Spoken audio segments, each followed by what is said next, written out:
And when I got married with this husband, that's when the opportunities opened up for me to really do Islamic projects.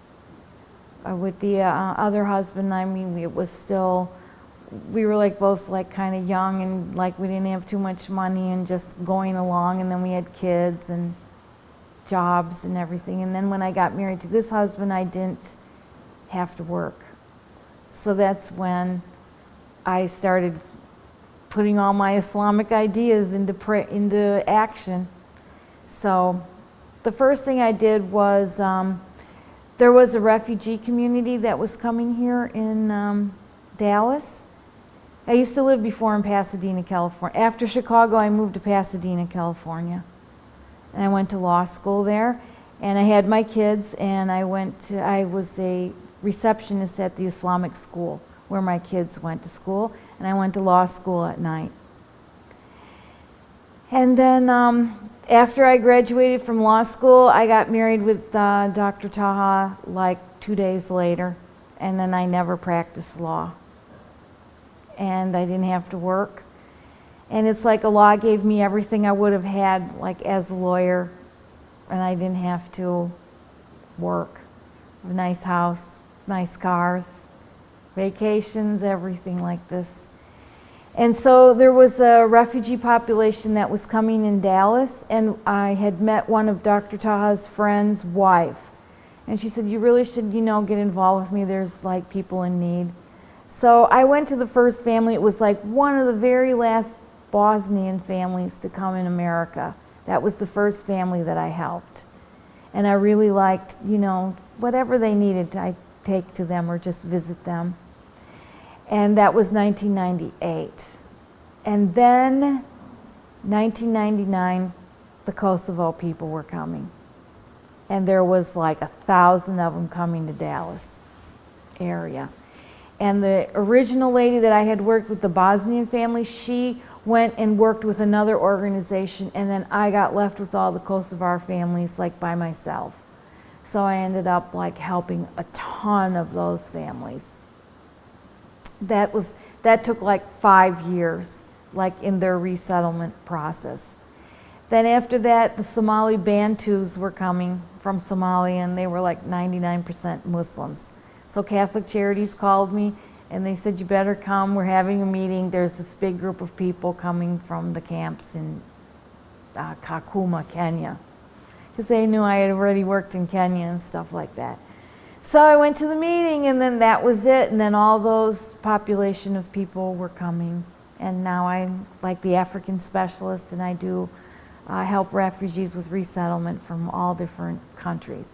Then I decided I was going to make this center for them, because the neighborhood that we were in is like where they're being resettled. Now those people there you saw were Burma, because after I finished doing the Somali Bantus for like 5 years, the Burmese started coming out of Thailand. And so then I made that center. We had rented a place before that when the Bantus came, and that was just a rental place. And then we got that place. We had bought, it's a 6 unit, it has 6 units in it. We bought the first unit because we were going to put an imam in one of the units. And then he couldn't stay in the country and he couldn't stay here, so we just rented it out to just one public, regular person. And then another person in that building wanted to sell their unit, and then they came to us and asked us if we wanted to buy it from them. So we said, okay, we'll take another one in that unit. And then the third person was from an estate of somebody. They found out that we had bought 2 other units, and then we bought the third unit from an estate of somebody who used to own one of the units there. And then the whole building burned down. And you want to know what day it burned down? Eid al-Fitr, 2005, on the day of Eid. And then the other 3 people in the building sold us their interest in the property. And then we had the whole property. And then we put up that place for praying and classes, Islamic studies, Arabic, Quran. And then so we got all 6 units, the 4 units, the income from the 4 units pays for the classes and the imam and the electricity and things we need around the building. That's what we did for that. Then also we got like a sister mosque that we did in Ghana, in Christian refugee camp in Ghana. So we built a mosque over there, my husband and I, in that refugee camp.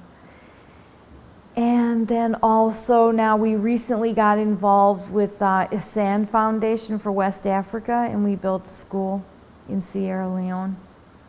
And that was real satisfying and rewarding. So I plan on building more schools in Africa, inshallah.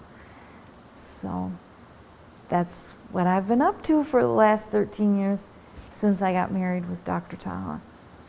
I had opportunities open up. You have been in Kosovo?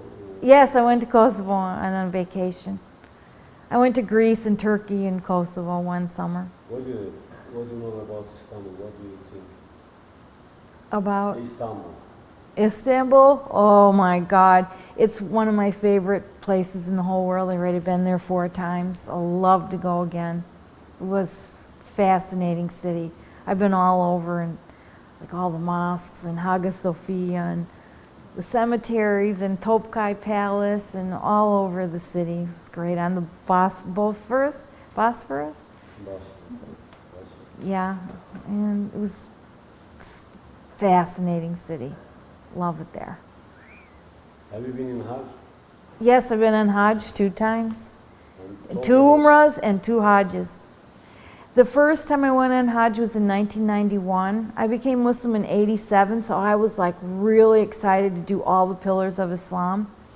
And by that time, like I had left that second company that I worked for, because I had a daughter by then, and then I was so tired because she slept at the babysitter all day and she was up all night, till finally I had to quit that job. And then after I stayed home like for a couple of months with her, I took a job at Iqra Foundation, and they are an Islamic book company, and they have a board in Saudi Arabia, and there was a sheikh on that board, and he really, really liked my work that I did for Iqra, and so he gave me the ticket to come on Hajj. So I went, and I went on Hajj with a group. What did you feel? Well, of course, seeing the Kaaba for the first time was just like an out-of-body experience. So it was fascinating. I had a great time. I ended up with the Saudi group because I went with Muslim World League.